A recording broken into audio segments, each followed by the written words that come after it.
So students, in the previous part we have covered causes of loss of biodiversity or causes of biodiversity loss.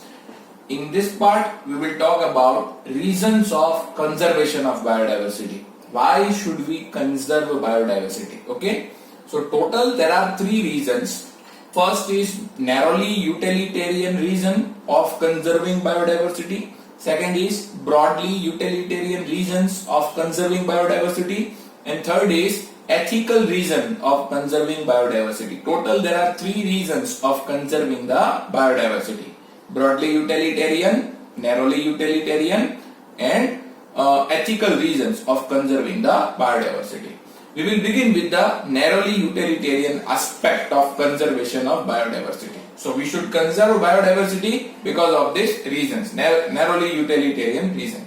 Here it is said that humans get economic benefits from nature. Humans get economic benefits from nature. Like we get food in form of cereals, pulses and fruits. We get firewood, we get fibers, we get construction material. We also get industrial products like tannins, lubricants, dyes, resins and perfumes. So we get many things from nature, and all these things are economically important. So we should conserve nature, okay? Because we are getting direct economic benefit. Because we are getting direct economic benefit from the nature, so we should conserve the nature, okay? So humans get economic benefits from nature like food in form of cereal, pulses, fruits, firewood, fiber, construction material, industrial products, tannin, lubricants, dyes, resins and perfume.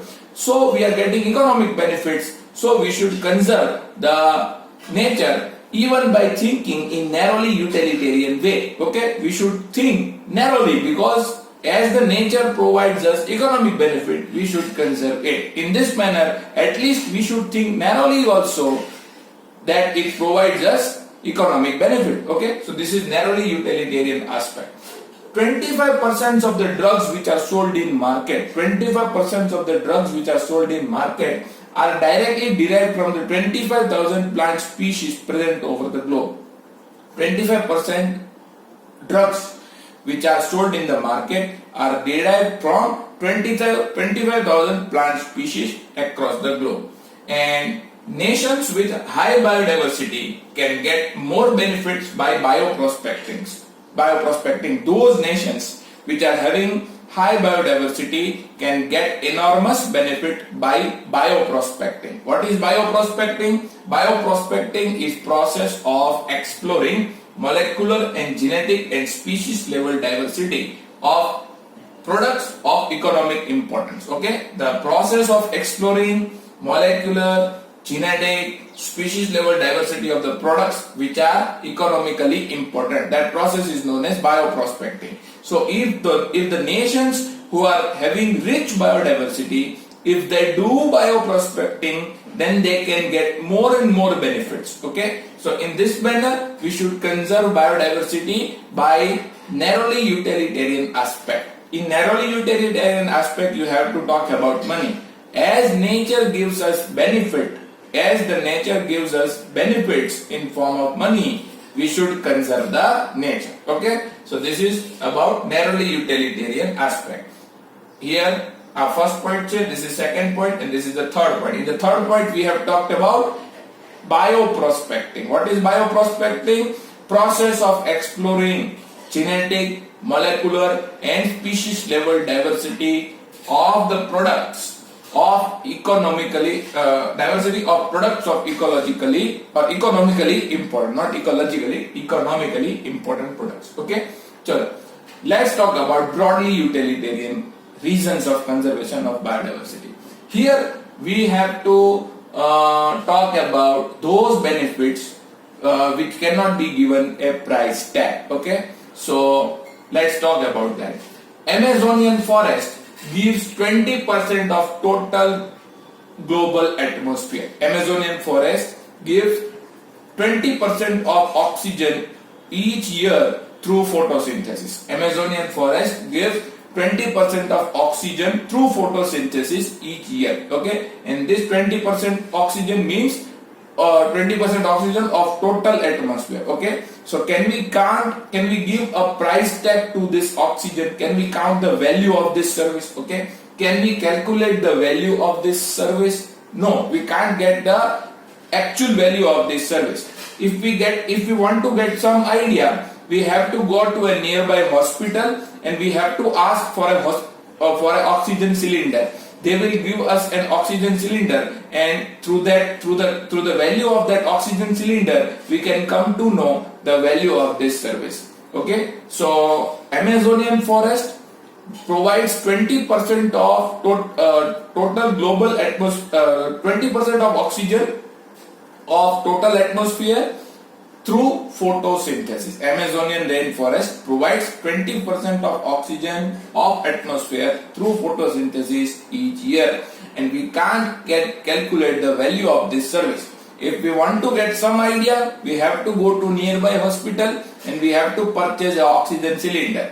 Through the value of that oxygen cylinder, we can count the price tag of this oxygen. Okay. In the same manner, the pollination is another service which is given by nature. Pollination is another service given by nature, which is done by bees, flies, beetles, etc. Okay, and we can't give a price tag to this service. Or we can say, in the absence of pollinators, pollination cannot be done by human. In the absence of pollinators, the pollination cannot be achieved by humans. Okay, so we can't get pollination in the absence of pollinators. So pollination is another service which is provided by nature freely, and we can't give a price tag to that. Okay, some other intangible benefits are, okay, so other intangible benefits are mentioned over here, to which we cannot give a price tag. They are pleasure of walking through thick woods. Okay, so when you walk through the thick woods, or when you walk through a jungle, and you get a pleasure. So can you calculate the value of that pleasure? No, we can't calculate the value of that pleasure. Then watching the spring flowers in full bloom. Okay, so when we watch the flowers in full bloom in spring season, we watch flowers in full bloom in spring season. So can you calculate the pleasure, calculate the value of that pleasure of watching the flowers in full bloom? No, we can't calculate the value of that. Then waking up to a bulbul song in morning. So if you wake up in morning through the sound of bulbul instead of sound of your alarm, okay, if you wake up by hearing the sound of bulbul, so can you calculate the value of that pleasure? No, we can't calculate the value of that pleasure. So these are the intangible benefits that we get from nature. This is also a service to which we can't give a price tag. This service is also we can't give a price tag to this service also. So this is known as broadly utilitarian aspect. So even though we cannot give a price tag to these services, but they are important to us. So we should think in broad aspect that nature provides us benefit and some benefits to which we can't give a price tag, and that's why we should conserve the nature. Okay, here we should think about economical importance. Here we should say that even though we don't get economical importance, but we get many benefits which are intangible. We cannot give a price tag to them. So we should conserve the biodiversity by thinking in broad aspects. So these are the broad utilitarian aspects of conservation of biodiversity. In the third part, we will talk about ethical reasons of conservation of biodiversity. Here I have mentioned narrowly utilitarian aspect. Here I have mentioned broadly utilitarian aspects. And now we will talk about ethical reasons of conservation of biodiversity.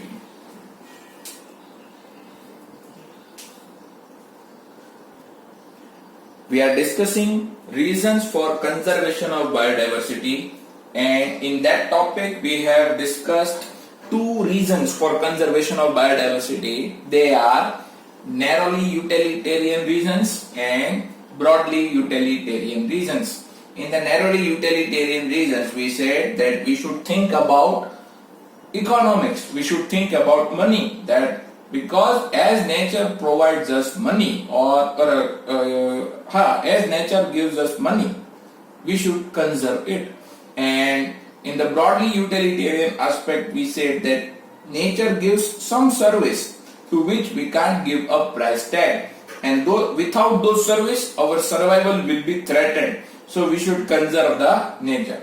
And now we will talk about the third reason of conservation of biodiversity, that is ethical reason. Okay, and this reason says that we owe something. According to this reason, it is said that we owe something to plants, animals, and microbes with whom we share this planet. Okay, actually we share this planet with plants, animal, and microbes. We share this planet with plants, animals, and microbes, and we owe something to them also. Okay, so we share this planet with plants, animals, and microbes, and we owe something to them, so we should conserve them. Okay, and philosophically as well as spiritually also, every species has an intrinsic value. Every species has an intrinsic value if we think from philosophical aspect or from spiritual aspect. So from that aspect also we should conserve the biodiversity, and we have a moral duty for the well-being of plants, animals, and microbes with whom we share this planet. Okay, we have a moral duty for their well-being. We should take care of them because they are our neighbors. We should take care of them. We have a moral duty for their well-being, and we have also a moral duty of passing this biological legacy. We have a moral duty of passing this biological legacy to future generation. We have a moral duty of passing this biological legacy to the future generation. We have to pass this legacy to the future generation as it is. Okay, not in destroyed manner, not in destroyed form, not in degenerated form. We have to pass this biological legacy to future generation. Otherwise our future generation will also say that our forefathers have done nothing regarding conservation of biodiversity. Okay, so we have a moral duty to our future generation also, that we should pass this biological legacy in same manner. Okay, to them in same manner. We have to pass this biological legacy to them in same manner. So this is all about ethical reasons of conservation of biodiversity. Here we said that we should think spiritually as well as philosophically, that each species has an intrinsic value, and we owe something to our neighbors like plants, animals, and microbes with whom we share this planet, and we have a moral duty of their well-being. We have a moral duty to take care of them, and we have a moral duty of passing this biological legacy to our future generation also. So this is the third reason of conservation of biodiversity. So today we have talked about reasons of conservation of biodiversity, and we have also talked about causes of loss of biodiversity. In the next video or in the next part, we will talk about methods of conservation of biodiversity. How can we conserve the biodiversity? That we will discuss tomorrow. Okay, ciao.